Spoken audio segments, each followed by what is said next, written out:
আসসালামু আলাইকুম রহমতুল্লাহ। আলহামদুলিল্লাহ, আল্লাহুম্মা সাল্লি আলাইহি আল্লাহুম্মা বারিক আলাইহি। দেশ এবং প্রবাস থেকে যারা আমাদের এই কথাগুলো শুনতেছেন, ইউনাইট টিভির পক্ষ থেকে তাদেরকে জানাচ্ছি আন্তরিক অভিনন্দন এবং মোবারকবাদ। আল্লাহ আপনাদেরকে সুস্থ রাখুন, ভালো রাখুন, দিনের উপরে রাখুন, কল্যাণের উপর রাখুন। এখন আমরা আলোচনা করব, সামনে যেহেতু মাহফিল আসতেছে, আমাদের মাহফিলের একটা সিজন চলে আসতেছে। প্রায় 4-5-6 মাস ধরে মাহফিল হবে, মহল্লায় মহল্লায় গুম গুম করবে মাইকের আওয়াজ, সংস্কৃতি। কিন্তু এই মাহফিলটাকে বড় করতে গিয়ে, মাহফিলটার নাম করতে গিয়ে উত্তর পাড়াওয়ালার চাইতে আমার দক্ষিণ পাড়াওয়ালা আমরা নাম করব, এই টাকার সংখ্যা বাড়াতে গিয়ে, মাহফিলটাকে সাজাতে গিয়ে, বক্তার ডিমান্ড বাড়াতে গিয়ে আমরা মেইন রাস্তার উপরে ইট দিয়ে, বালি দিয়ে, আমরা একটু উঁচু করে, আমরা গাড়ি ঠেকায় ঠেকায় ছোট ছোট মাদ্রাসার বাচ্চা ছেলেকে রাস্তায় নামায় দিয়ে যা পারেন দেন, যা পারেন দেন। এর থেকে বিকৃত, এর চাইতে ইসলামকে ছোট করার আর কিছু হতে পারে না। চৌরাস্তায় সেদিন দেখলাম, এর আগেও দেখি মাঝে মধ্যে গেলেই, যে একটা লোক মাইকে খালি কাঁদতেছে, লা ইলাহা ইল্লাল্লাহ, এ মা দিয়ে যাও কিছু, এ বোন কিছু দিয়ে যাও, এতিমখানার জন্য দাও, মসজিদের জন্য দাও, মাদ্রাসার জন্য দাও। সি সি সি সি, কত হিন্দু কত খ্রিস্টান ওই রাস্তা দিয়ে যাচ্ছে, ও মন্দিরের জন্য কোনোদিন টাকা চায় না, ও পূজার জন্য তোমার কাছে 2টা টাকা চায় না। এগুলো বলে বলে ও টিটকারি করে, অথচ কোনো অমুসলিমের প্রশংসা করতেছি না। আর একজন মুসলিম, তোমাকে কোন আয়াতে কোন হাদিসে তুমি পাইছো যে মসজিদ 3 তলা না হলে আল্লাহ রাগ করে, মসজিদ 5 তলা না হলে পরে সমস্যা আছে? তুমি টিনের ঘরে সেজদা দাও আল্লাহকে, হারাম অর্থ নিও না, অস্পষ্ট টাকা নিও না, ওই লোককে তুমি চেনো না। মানুষের রাস্তা আটকানো হারাম, রাস্তা থেকে কষ্টদায়ক জিনিস সরানোর কারণে আল্লাহ নবী বলেছিল, জান্নাতি লোক দেখতে চাইলে ফালিয়াংজুল্লি হাজা, এই লোকটার দিক তাকায় থাকো। আর তুমি মেইন রাস্তার উপরে, তুমি সরকারি রাস্তা আটকায় মাইক নিয়ে তুমি কাঁদতেছো আর বলতেছো লা ইলাহা ইল্লাল্লাহ। লা ইলাহা ইল্লাল্লাহ হলো দুনিয়ার সবচাইতে দামি শব্দ, এটা তুমি ভিক্ষে চাওয়ার দোয়া বানাইছো। তুমি কি মানুষ ইসলামকে এভাবে বিকৃত করে? মাহফিল তোমাকে কে দিতে বলছে? মাহফিল তুমি দাও, সাধ্যের ভিতরে তুমি দাও, ভালো আলোচনা করো।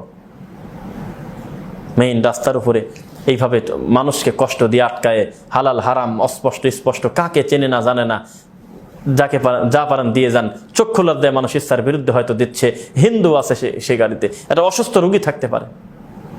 এটা কত খারাপ, কত জঘন্য। 5 দিন 7 দিন ব্যাপী, 15 দিন আগে নেমে যাচ্ছে, বাচ্চা ছেলেদের কাঁধে ব্যাগ দিয়ে দিচ্ছে, পেঁয়াজ নিয়ে আসো, চাউল নিয়ে আসো, ডাউল নিয়ে আসো, টাকা পয়সা যা দেয় দিবে। 5000 পোস্টার ছাপানো হয়েছে, ছাত্র দিয়ে পাঠানো হয়েছে, 200 ছাত্র চলে গেছে গ্রামে গ্রামে। কোন লজ্জার কথা! নবী সাল্লাল্লাহু আলাইহি সাল্লাম বলেছে যে এই হাতের থেকে এই হাত উত্তম, চাওয়াল আর চাইতে দেওয়ালা উত্তম। আর আপনি আপনার বাচ্চাকে, আপনি হুজুর, আপনি মাদ্রাসার নিরীহ ছোট ছোট বাচ্চা হাফেজদেরকে শিখাচ্ছেন, যা পারেন দেও, যা পারেন দেন। এটা কোন হিসাব, কোন নীতি? আর সাদাকাতু বুরহান, দান হলো দলিল। বিচারের মাঠে বান্দা আল্লাহর সামনে গিয়ে বলবে, আল্লাহ এই দেখেন দলিল, আপনি বলেছিলেন দানের এই পাওয়ার। এত বড় একটা গুরুত্বপূর্ণ জিনিসকে আপনি বাড়িতে বাড়িতে গিয়ে লোক যে প্রেশার ক্রিয়েট করে মানুষকে এইভাবে হাসির পাত্র করতেছেন আমাদের ইসলামটাকে, যেখানে সেখানে কাঁপতেছে আর বলতেছে লা ইলাহা ইল্লাল্লাহ। লা ইলাহা ইল্লাল্লাহ বলে আপনি রাস্তা আটকাতে বলছে আল্লাহ? এই কথা বলছে? এই কাজ করবেন না। মাহফিল দিবেন আল্লাহ সন্তুষ্টের জন্য। মাহফিল শেষে আমরা বহু জায়গায় দেখছি অ্যানাউন্স দিচ্ছে মাইকে যে এবার আমাদের মাথায় বাড়ি। গতবার 6,22,000 উঠছিল, এবছর মাত্র 4.5 লাখ টাকা, 2 লাখ টাকা মাথায় বাড়ি। এ কোন নীতি? টার্গেটই তো রয়েছে যে 7 লাখ 6 লাখ তুলতে হবে। ফুল কমার্শিয়াল একটা ব্যাপার। এইরকম পরিস্থিতি, রাস্তা আটকিয়ে চাঁদা তুলে এভাবে কোনো মানুষের থেকে জোর জুলুম করে কোনোদিনই করবেন না। আর মানুষ একটু ফাঁকা জায়গা রাখে না, যে এখানে উঠানোর একটু জায়গা আছে, পরেই আছে, দে একটা মাহফিল দিয়ে দে। মাহফিল বেশি হলে যাদের সবচেয়ে বেশি লাভ তারা হলে আমরা বক্তারা।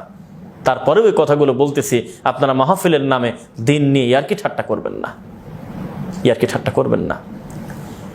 একটা মানুষ বাজার করতে আসছে, বাজার করতে কোন রাস্তা দিয়ে যাবে সেই রাস্তায় 5 রাস্তার 5 পাশে 5 মোড়ে 5 জন, 3 পাশে 15টা ছাত্র দাঁড়ায় আছে রুমাল নিয়ে, কাকা যা পারেন দেন।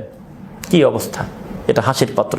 ইসলাম এত মজার জিনিস না যে আপনি আপনার মন মতো ব্যবহার করবেন। 5 ওয়াক্ত সালাত আদায় করা ফরজ, রমাদান মাসে সিয়াম পালন করা ফরজ, সামর্থ্য থাকলে যাকাত দেওয়া ফরজ, সম্পদ থাকলে হজ করা ফরজ, অন্তরে আল্লাহ এবং রাসূলের প্রতি ঈমান রাখা ফরজ।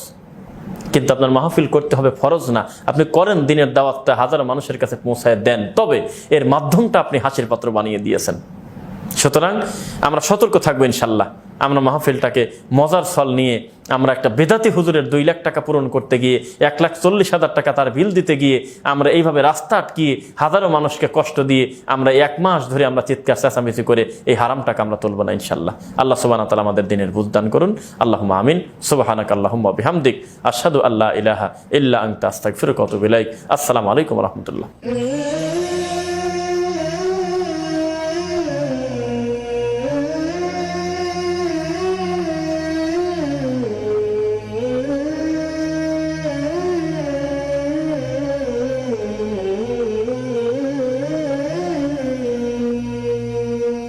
رب رحيم